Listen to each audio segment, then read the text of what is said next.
Iran में देखिए acid rain हो रही है। ईरान में इजरायली हमलों के बाद काली बारिश हो रही है क्योंकि पानी काला दिख रहा है और उसमें तेल मिला हुआ था। यह हालात ईरान के तेल ठिकानों पर हमले के बाद बने। आसमान काले धुएं से भर गया है, जमीन भी काली हो गई है, राजधानी की आबोहवा में भी तेल की महक फैली है।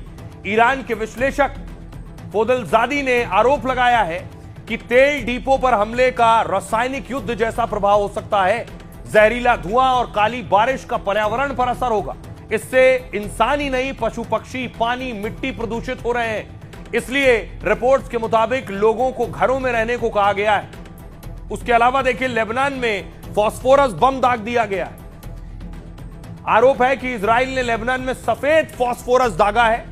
मानवाधिकार संगठन ह्यूमन राइट्स वॉच का कहना है कि 3 मार्च को इजराइल ने दक्षिणी लेबनान के योमोर इलाके में सफेद फास्फोरस के गोले गिराए, जिससे 2 घरों में आग लग गई।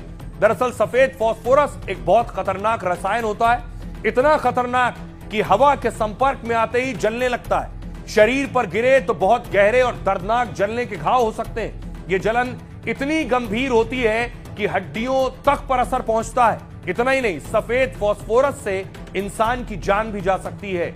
इसके धुएं को सांस के साथ अंदर लेने से फेफड़ों को नुकसान होता है। इसके गिरते ही घरों और आसपास के इलाकों में आग लग सकती है और इसी वजह से रिहायशी इलाकों में इसका इस्तेमाल बहुत खतरनाक है। यहां तक कि इसका इस्तेमाल अंतर्राष्ट्रीय नियमों के खिलाफ भी माना जाता है। अली खमनेई की मौत के 10 दिन बाद मुश्तबा को उनके पिता की गद्दी सौंप दी गई है।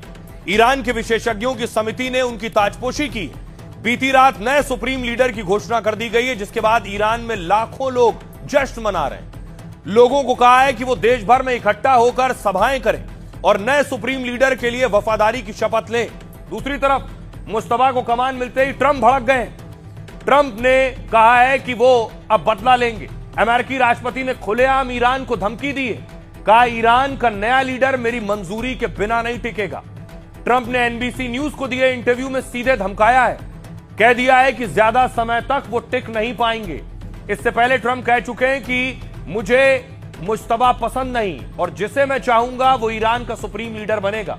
इजराइल ने भी कहा है नए सुप्रीम लीडर को खत्म कर देंगे, खमनेई के उत्तराधिकारी और चुनने वालों को निशाना बनाएंगे। लेकिन पुतिन कह रहे हैं मुश्तबा पर अमेरिका इजराइल बनाम रूस चीन हो रहा है, क्योंकि पुतिन जिनपिंग ने नए सुप्रीम लीडर का समर्थन किया है। नए सुप्रीम लीडर को रूसी राष्ट्रपति पुतिन ने बधाई दी। क्रेमलिन के बयान में रूसी राष्ट्रपति पुतिन ने कहा कि मुश्तबा अपने पिता का काम सम्मान के साथ जारी रखेंगे। मुश्किलों का सामना करते हुए ईरानी लोगों के